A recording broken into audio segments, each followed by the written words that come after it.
tarde. Com seus olhos fechados e as mãos no seu coração, vamos falar com Deus agora. Senhor Deus grande e poderoso, muito obrigado, meu Pai. Mais um dia, mais um culto, mais uma oportunidade que nós temos de fazer a Tua vontade. A Tua vontade é essa, que nós estejamos buscando, clamando, ouvindo a Tua palavra, invocando somente o nome do Senhor, para que o Senhor venha ao nosso encontro, para que o Senhor opere, para que o Senhor trabalhe em nosso favor, para que o Senhor, meu Deus, se manifeste e para que o Senhor, meu Pai, possa e tenha condições de nos abençoar.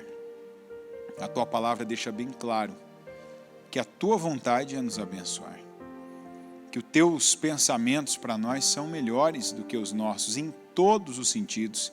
Olhando por qualquer ângulo, os Teus pensamentos são melhores do que os nossos. O que o Senhor tem para nós é melhor, é superior, é maior. E o Senhor opera, abençoa. O Senhor, meu Deus, se agrada de nos ver aqui, na Tua casa, buscando o Senhor, a Tua presença, a Tua face. O Senhor se agrada de nos ver aqui, invocando o Teu nome e somente o Teu nome. Nós, meu Deus, temos o cuidado de não invocar outro Deus, mas somente o Senhor. Eu peço, passa com o Teu sangue sobre nós, Senhor. E se há algum mal em nós, eu te peço que o Senhor veja, que o Senhor, meu Pai, nos mostre. Como disse o salmista, vê se há em mim algum mal. Se há algum mal em nós, meu Deus, que o Senhor venha limpar, purificar, que o Senhor nos mostre para que venhamos nos arrepender e nos voltar para o Senhor, meu Deus, para que também o Senhor se volte para nós. Eu peço que o Senhor nos guie, que a Tua palavra, que cada uma, meu Deus, das Tuas palavras que virão, que elas venham, que o Senhor venha ao nosso encontro, que o Senhor atenda o nosso clamor, que o Senhor, meu Deus, traga à existência situações, palavras que nós vamos usar aqui como declarações poderosas, que o Senhor cure aqueles que estão doentes, enfermos, porque nós cremos que a cada culto é uma unção, é um portal aberto, a cada culto é um mover das águas, como havia naquela época o tanque de Betesda. E eu creio, meu Deus, que agora o Senhor se move, que o Senhor vem ao nosso encontro, que o Senhor atende ao nosso clamor e que o Senhor nos abençoa. Eu creio. E eu peço que o Senhor venha fazer e operar, que o Senhor venha se manifestar na nossa vida, que o Senhor faça a diferença e que o Senhor opere grandemente. Eu consagro a minha vida aqui agora e consagro a vida de cada pessoa que está aqui hoje, cada uma que veio para buscar o Senhor. Eu peço que te encontre, que encontre o Teu favor, que encontre, meu Deus, e que veja a Tua glória. Eu peço, faça a diferença na vida do Teu povo, faz o Teu povo ver a Tua glória e viver, meu Deus, aquilo que o Senhor prometeu.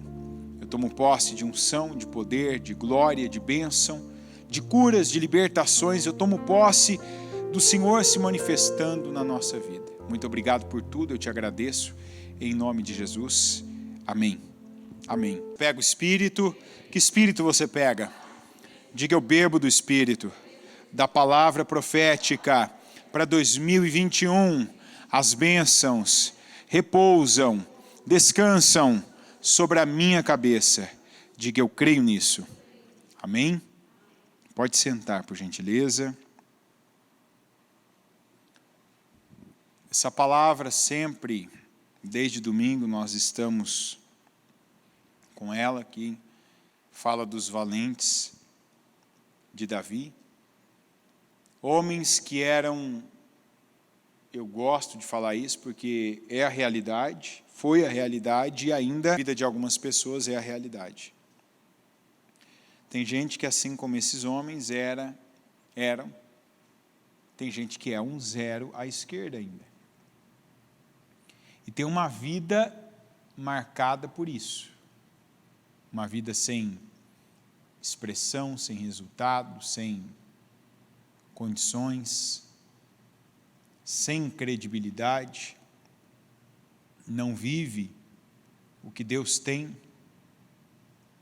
E eu estou falando de gente que inclusive cresceu e passou um bom tempo da vida dentro de igreja, ouvindo a palavra, tendo a possibilidade, de ir também para a sua caverna de Adulão, um lugar de mudança, um lugar de outra mentalidade ser adquirida, um lugar de transformação, um lugar de mudança de espírito.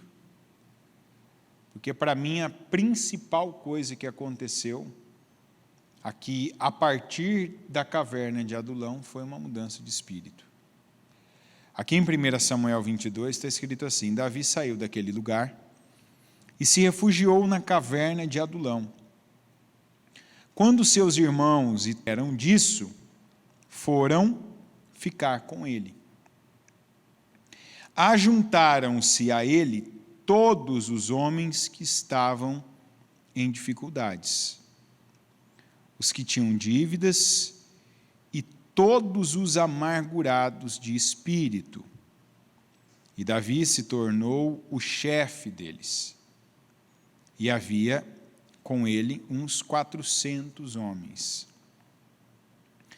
Aqui tanto o Davi, como também esses homens, eles foram para a caverna de Adulão por conta da situação que eles viviam naquela época, que era uma situação de quem fugia mesmo, de quem não tinha clima, de quem não tinha cabida dentro de casa, no bairro, na cidade, quem àquela época não tinha nome, que já era aquele tipo de pessoa que já ninguém venderia mais nada, que não receberia dinheiro de mais ninguém, de que ninguém queria nem ouvir falar, ninguém queria perto, por conta de escolhas. Ninguém chega numa situação ruim, terrível. A primeira coisa que a gente precisa saber, você está muito bem, a tua vida está indo bem, está uma bênção, é assim, progressiva, você prosperou,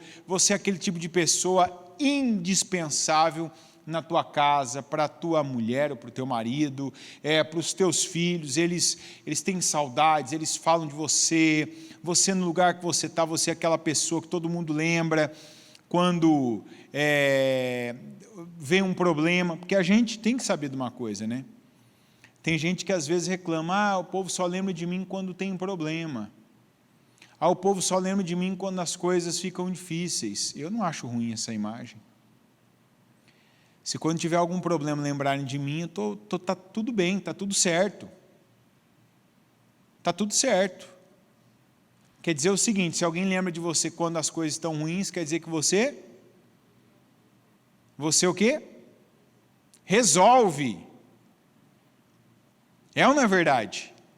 Está aqui, ninguém consegue, ninguém resolve. Algo do tipo que aconteceu com Jefté. Lembra do Jefté lá, em Gileade, que primeiro tocaram-lhe de lá, você não vai herdar nada conosco, você não vai herdar junto com a nossa família, porque você é filho de uma prostituta, ou seja, você desonra a nossa família, você não está no nosso nível, você não faz parte. Tá bom. Quando a coisa arrochou, quando o problema ficou num outro nível, quem é que foram atrás? O Jefté. E o Jefté mesmo, mas vocês não me expulsaram? Mas vocês não me excluíram lá do meio de vocês? No entanto, agora estamos vindo aqui para te chamar de volta. Porque sabemos que você pode, você tem capacidade, você pode lidar. É claro, era Deus que era com ele. Mas tinha chegado até aqueles homens, até aquela cidade, a fama de Jefté. Então, quando alguém lembra de você num momento ruim, isso não tem nada de errado, aliás, isso é mérito. Porque quer dizer, as pessoas reconhecem que você é uma pessoa solucionadora. Ah, mas eu queria participar também da festa, das comemorações, eu queria participar do momento alegre. Amém. Não dependa dos outros te convidarem, não dependa de um momento declaradamente festivo para você se alegrar.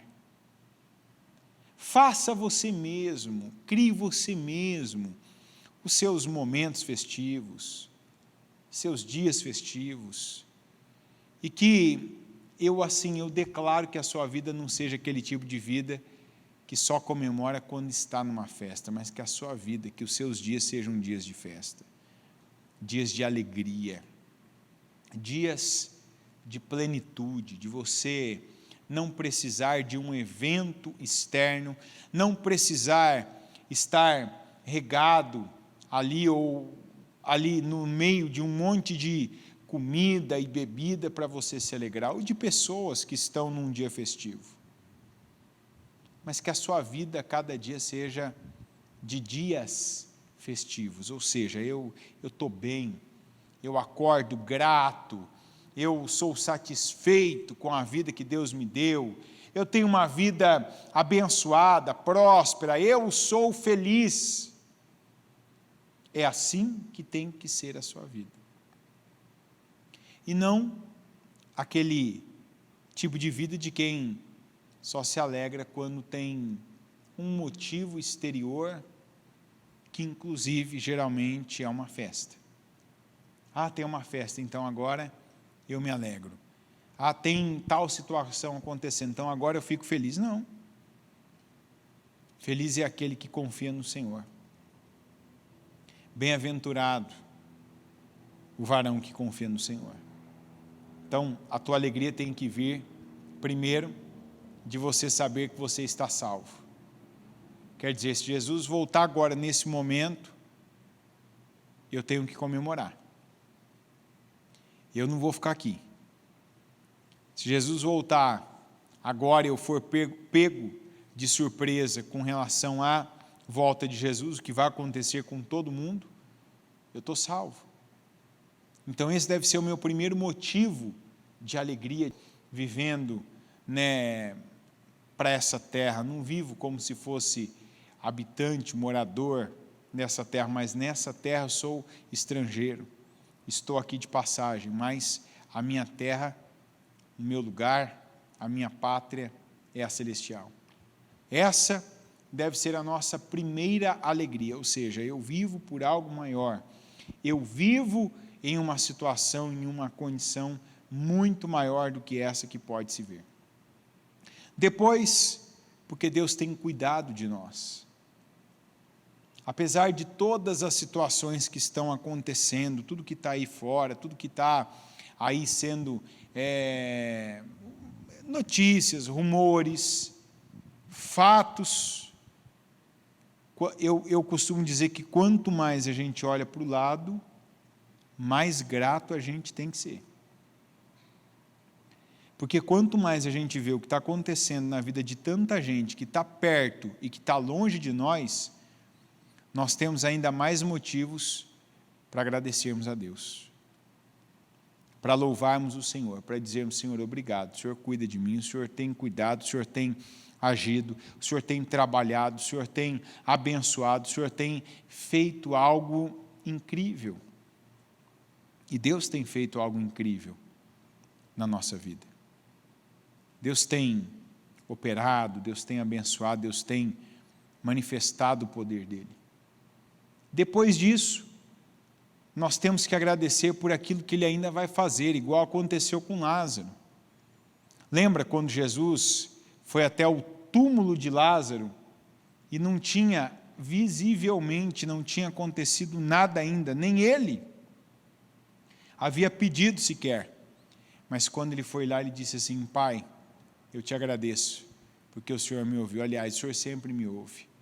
E aí ele só fez o que? Ele disse: Lázaro, vem para fora. E o Lázaro saiu. Então tem muita coisa que a nossa fé é já agradecer a Deus. Coisas que nós já pedimos, coisas, por exemplo, o propósito que nós fizemos e terminamos a semana passada.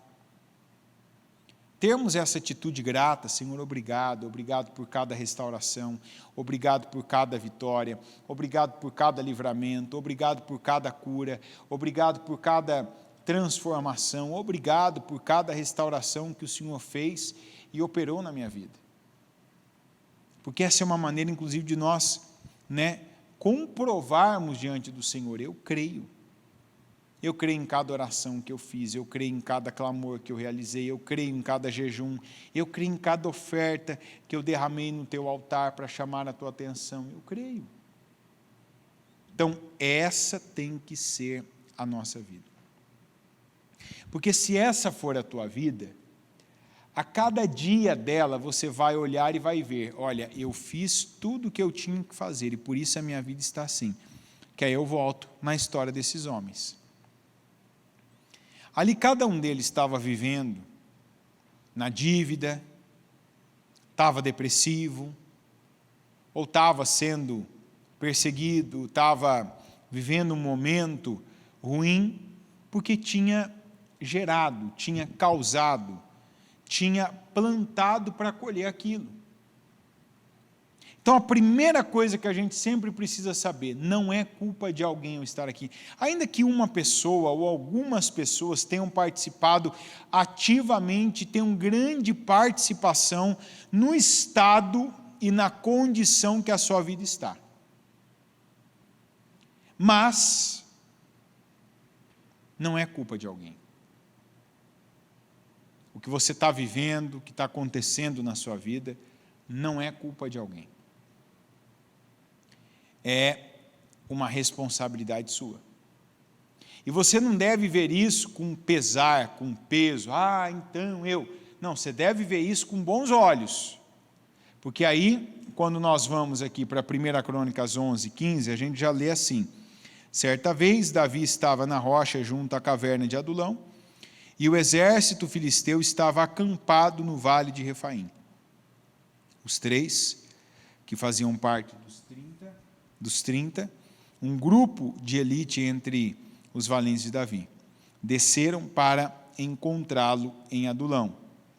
Aqui você já vê, falando dos homens, já você não vê a expressão em dificuldade, você não vê a expressão endividado, você não vê a expressão amargurado de espírito. Qual é a expressão que usa-se para os homens que iam até a caverna de Adulão? Qual a expressão? Uma expressão: grupo do quê? Grupo do quê, gente? Isso, deixa o texto na tela, vamos ver quem chega primeiro. Não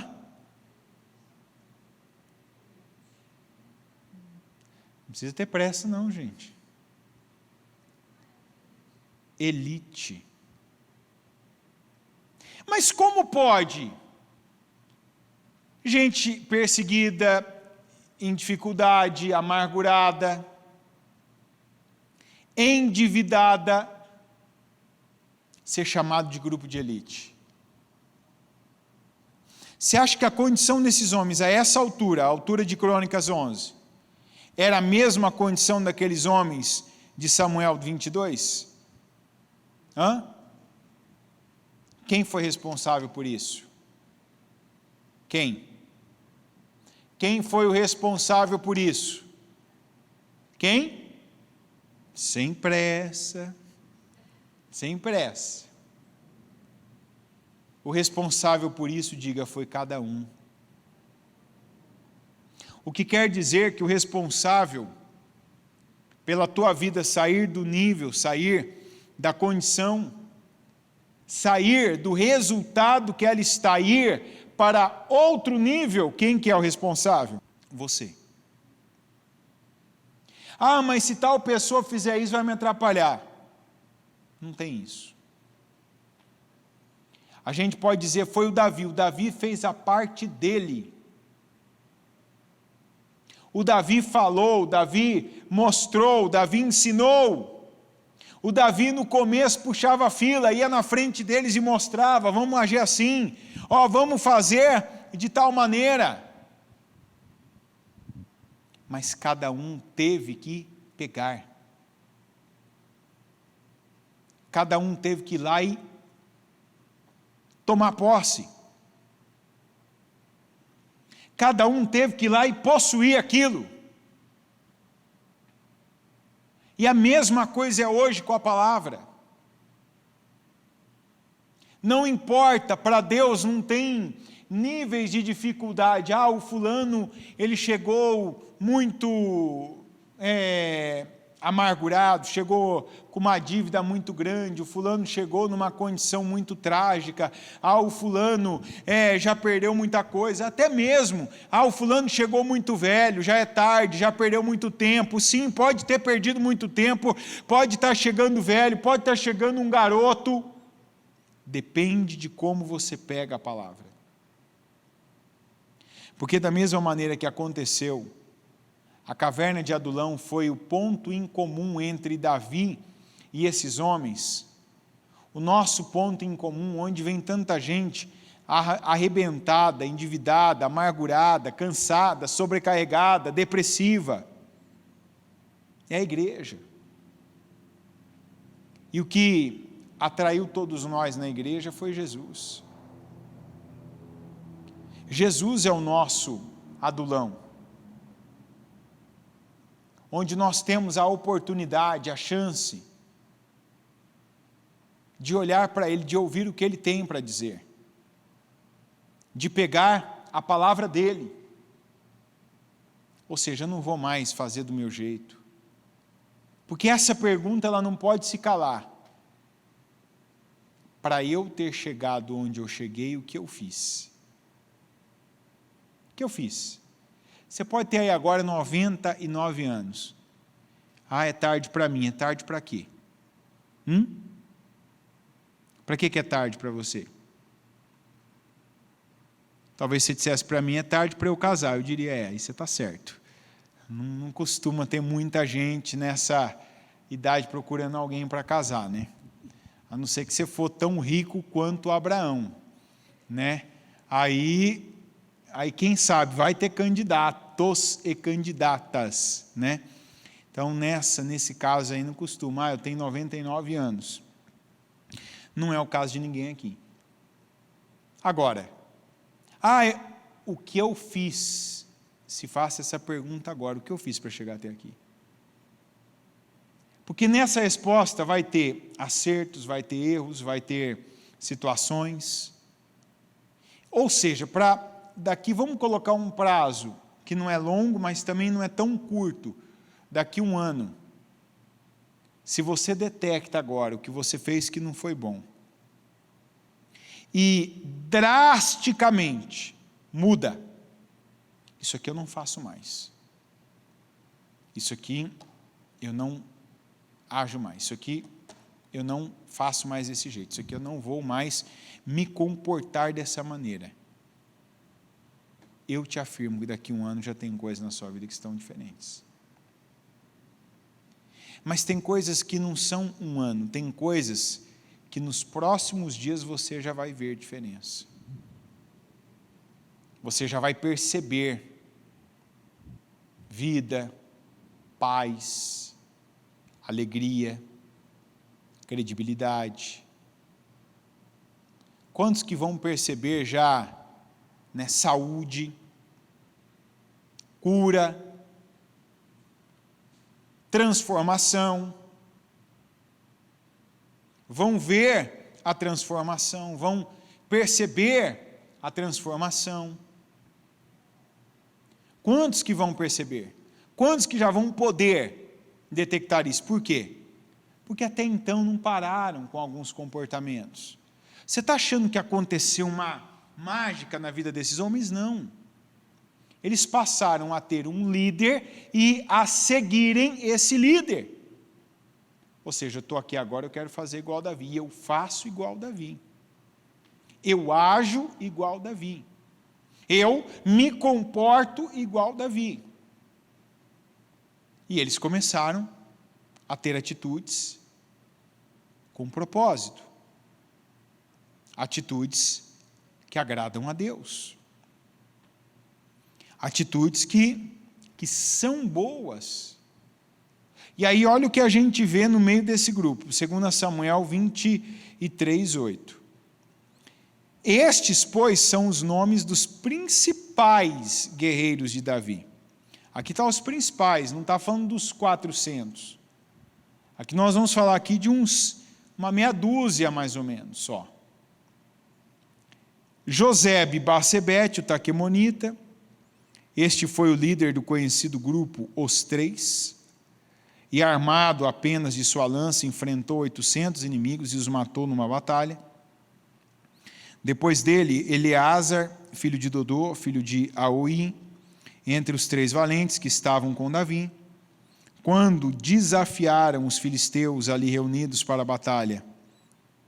Quando os filhos de Israel já se haviam retirado, ele se levantou. Olha isso aqui, ó.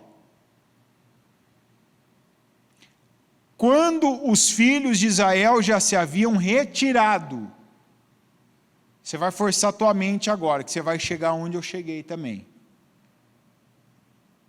Quando os filhos de Israel já se haviam retirado, ele se levantou e atacou os filisteus.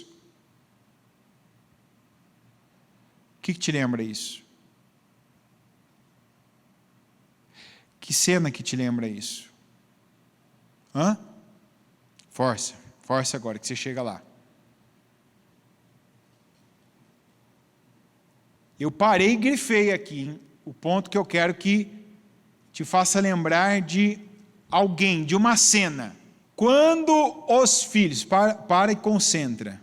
Que cena que vem à sua mente quando você vê isso aqui, ó? Óbvio, eu não estou falando dessa cena, eu estou falando o que isso te remete. Quando os filhos de Israel já se haviam retirado,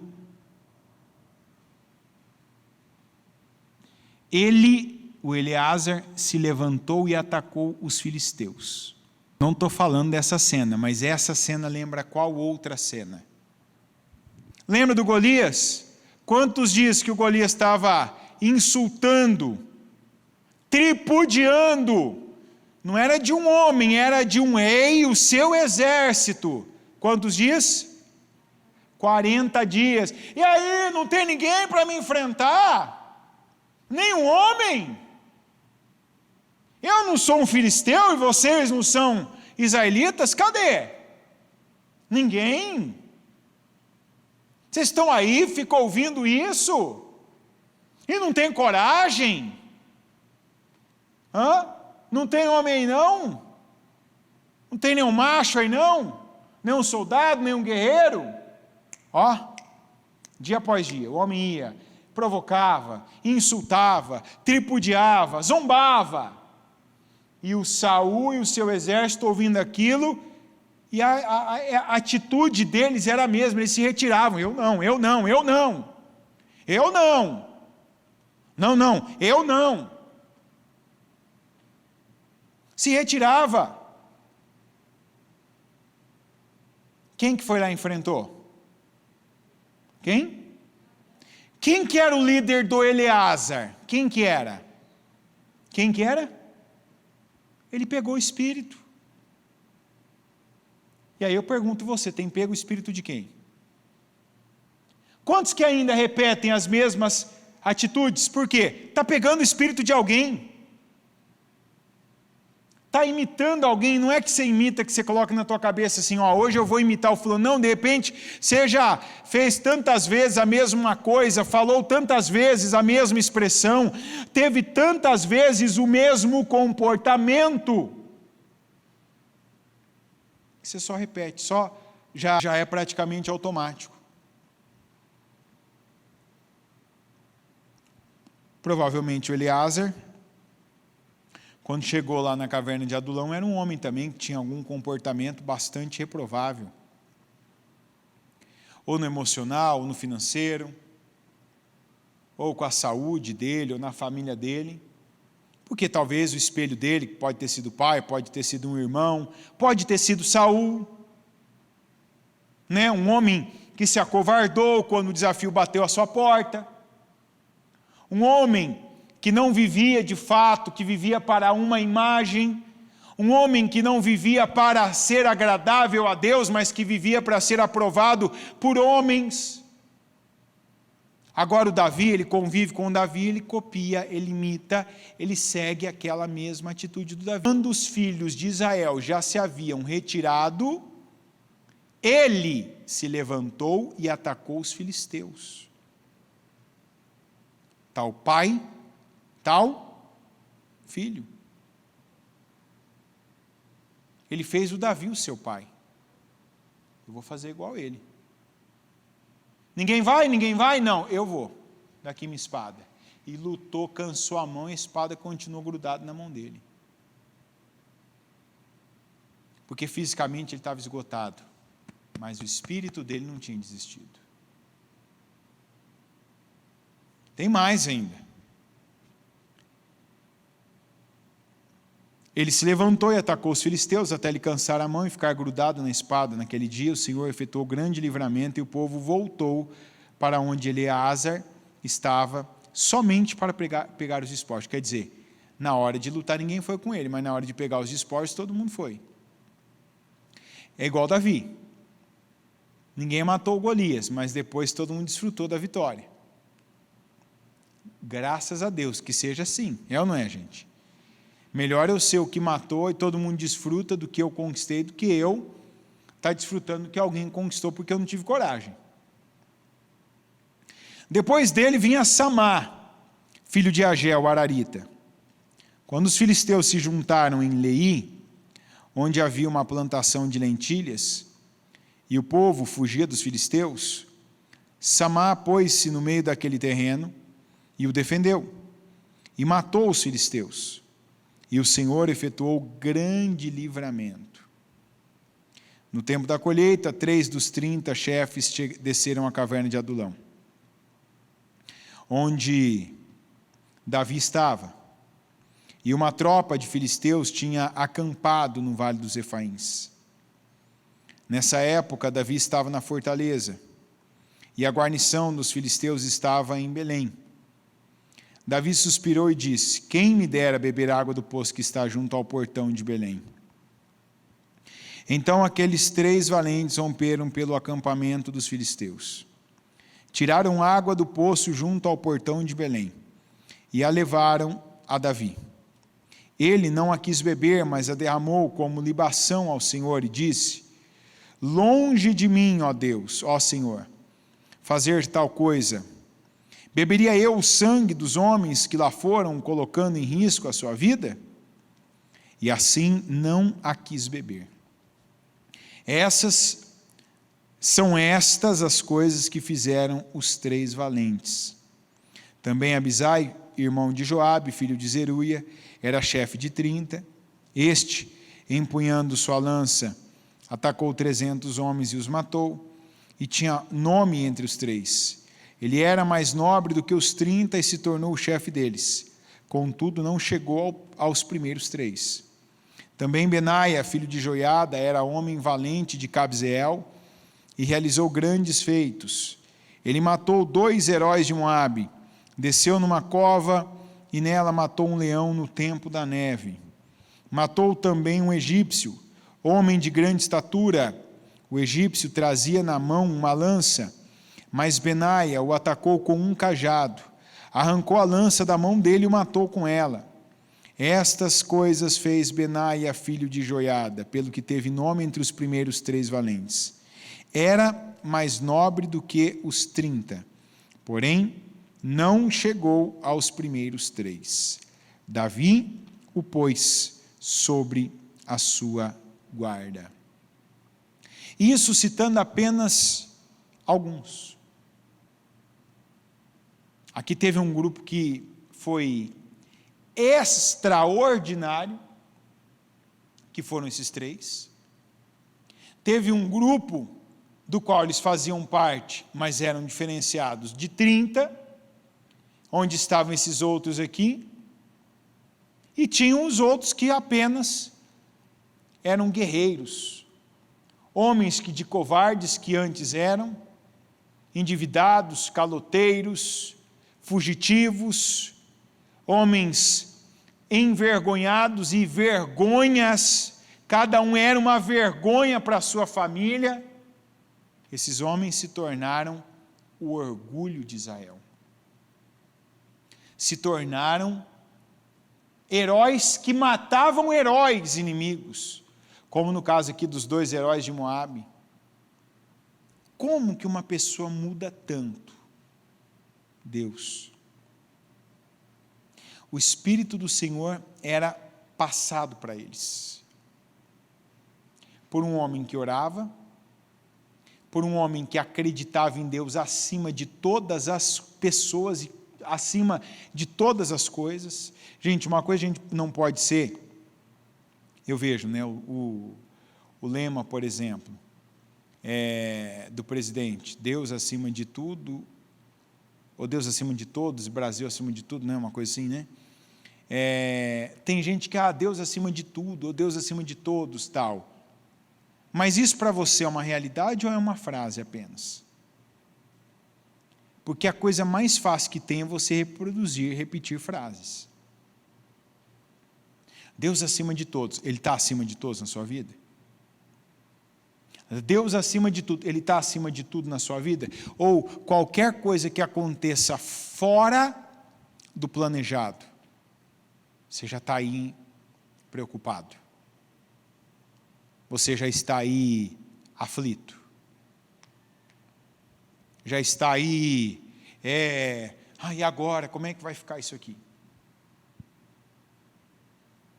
Não, a gente não pode viver de frases. A gente fala frases que acredita, e essas frases, essas declarações têm poder, sim. Mas você não vive de frases, Deus acima de todos. Deus acima de tudo.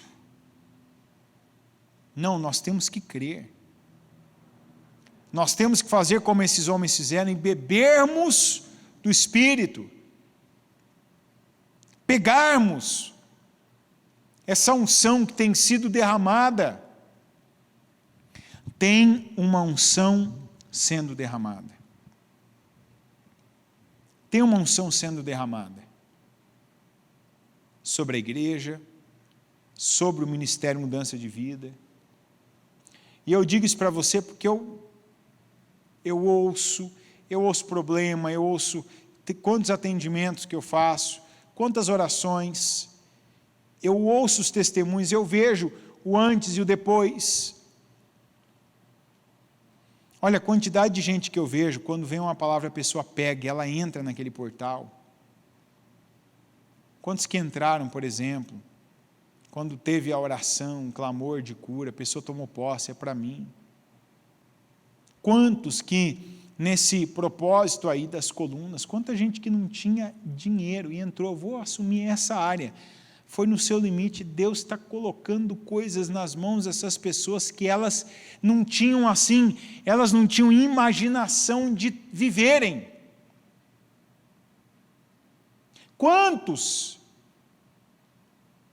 que estão vivendo situações, porque quando ouviram a palavra, e aqui o altar é o Davi daqueles homens, você ouve direção, você ouve ter um espelho sendo colocado na sua frente para você, age assim, olha aqui a imagem que você deve seguir, não fala imagem para ter uma imagem, não, mas a imagem de referência, quer dizer, a direção, o comportamento, a palavra do Senhor, para você fazer desse jeito, para você agir dessa maneira, para você corresponder. Quantos que estão bebendo desse Espírito, estão fazendo e vivendo aquilo que Deus tem para eles? E se tem gente vivendo como esses homens com Davi, Davi foi o pastor deles, e eles foram ovelhas de Davi. Hoje o nosso pastor é o Senhor Jesus, a palavra dele, o Espírito Santo, que é o Espírito de Jesus. O Espírito que estava em Jesus é o Espírito que pode estar na minha vida, e graças a Deus ele está. E ele pode estar na sua vida. E em vez de você ser aquela pessoa conduzida pelo Espírito, e eu vou soltar nomes aqui, tá? Não quero dizer exatamente esses nomes, pelo Espírito da família Silva, da família Santos, da família Souza, ou como se fosse no meu caso, da família Cassim, que é o meu sobrenome, eu quero dizer, então pega o teu sobrenome. Eu não falei um ou outro aqui, só vale para esses. Está claro isso ou não? Antes que alguém, não, mas falou, não falou o meu nome, então estava falando comigo. Não, falei o meu. E falei os mais comuns, Oliveira, Figueira, Macieira, né, enfim. Em vez desse espírito te conduzir e manter você amargurado, endividado, acabado, rejeitado, complexado, pega o Espírito Santo. Pega a palavra, troca as tuas ideias, troca os teus conceitos pela palavra. Porque a palavra tem o poder de causar na sua vida uma mudança tão violenta. E a palavra é essa mesmo, violenta. Porque a gente vê aqui uma mudança violenta na vida desses homens. Que foi uma bênção para eles. E pode ser também uma bênção na sua vida. Amém? Coloque-se em pé, por gentileza. Com seus olhos fechados e a mão no seu coração.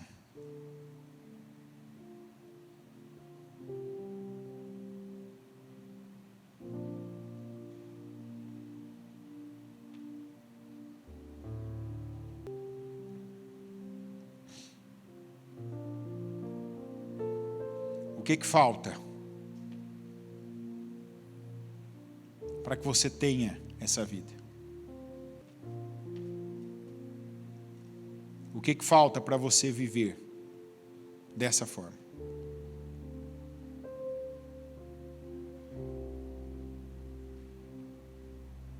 Falta romper com alguma coisa? Rompa agora. Falta você crer na palavra? Comece crendo agora, já declarando: eu creio, Senhor. Eu creio que não tem limite, não tem tempo, não tem impedimento para que eu viva essa palavra.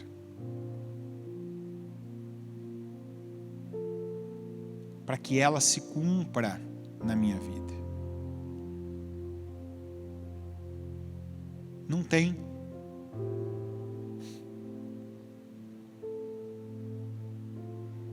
Não tem impedimento.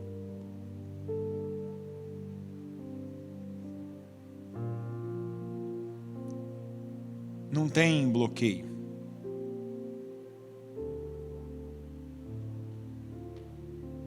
Eu creio. Talvez pensamentos na sua mente dizendo: não dá, tá vendo? Você não tem isso, você não tem esse requisito. Você já passou o tempo disso.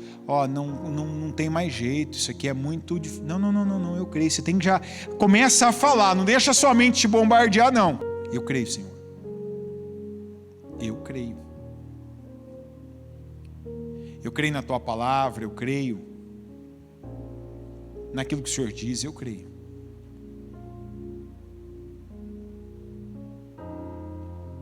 Eu creio.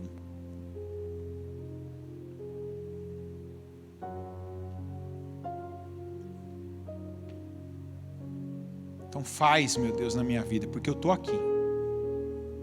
Eu vim, eu ouvi e eu creio.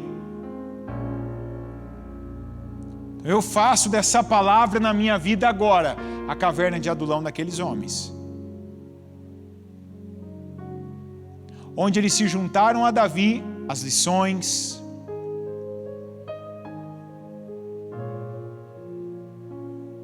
aquilo que foi passado, fez a diferença. Então, se fez na vida deles, eles bebendo do espírito de um homem e reproduzindo o que aquele homem falava, fazia, como nós vemos aqui, inclusive, assim, a mesma atitude, o mesmo comportamento do Eleazar. Eu também, Senhor, eu quero reproduzir o Senhor na minha vida. Vencer batalhas invencíveis. Alcançar coisas inatingíveis até então para mim. Você tem que tomar posse dessa palavra de tal maneira que tinham resultados que eram inatingíveis para você. Agora são acessíveis apenas. Agora são acessíveis. Quer dizer, agora você vai atingir eles. Agora você vai tê-los, vai vivê-los, vai realizá-los. Vai ver a glória de Deus na sua vida. Em nome de Jesus. Senhor, eu peço ajuda do teu povo aqui agora. Eu creio, meu Deus. Eu creio que essa palavra é para mim e é para cada pessoa que está aqui agora. É um portal, é o tanque de Betesda sendo agitado nas suas águas. Para quem, meu Deus, crer, quem ouvir, quem tiver, meu Pai, acompanhando e pegar para si, já começa agora. E eu declaro que essa unção tome a nossa vida, para que agora mesmo situações que estão presas, que estão impedidas, situações que estão travadas, sejam desamarradas em nome de Jesus. Desamarra, Senhor. Que hoje, que agora seja como a caverna de Adulão foi para aqueles homens. O ponto de encontro, a situação em comum, para que aqueles homens, meu Deus, passassem dali para frente a terem uma outra importância, um outro propósito, uma outra vida, uma vida com outros resultados, para ver e para viver o que eles ainda não tinham vivido, para receber o que eles ainda não tinham recebido. Eu oro para que assim seja aqui agora. Meu Deus, que quem crê receba do Senhor o teu Espírito, o Espírito Santo. Que não haja mais outro espírito na vida dessa pessoa. E se ainda há outro espírito da incredulidade que entrou na vida dessa pessoa com uma doença, uma enfermidade, com um complexo, com comportamentos repetitivos tantas vezes, do pai, da mãe, dos irmãos, do meio onde ela vivia, eu repreendo agora esse mal, esse demônio, e eu ordeno que saia da vida dessa pessoa. Sai, demônio! Eu te repreendo em nome de Jesus. Eu te desautorizo agora em nome de Jesus. E eu oro para que essa pessoa, daqui para frente, hoje mesmo, já para esse dia, as palavras dela, os comportamentos dela, as atitudes dela, os atos dela, as reações dela, sejam diferentes. Que ela veja, meu Deus, a diferença que há na vida daquele que te serve para aquele que não te serve. Eu peço a tua bênção sobre cada um aqui agora, e eu declaro uma unção, e uma unção que vem do Senhor, que eu tomo posse, e eu declaro sobre cada um, sobre a mente, para que as ideias, os pensamentos sejam especiais. E eu declaro, meu Deus, mais uma vez a palavra que nós ouvimos há alguns dias atrás, de que esse ano ainda, eu tomo posse de que nada vai faltar, nada ficará fora do lugar e nada vai terminar quebrado. Senhor, eu declaro nada quebrado, nada faltando e nada fora do lugar na minha vida e na vida do teu povo que ouve mais uma vez essa declaração, que eu declaro na nossa vida se torne realidade. Nada quebrado, nada faltando e nada fora do lugar. Em nome de Jesus, eu declaro essa bênção e essa unção sobre a sua vida, e eu tomo posse dela junto com você. Em nome de Jesus, amém.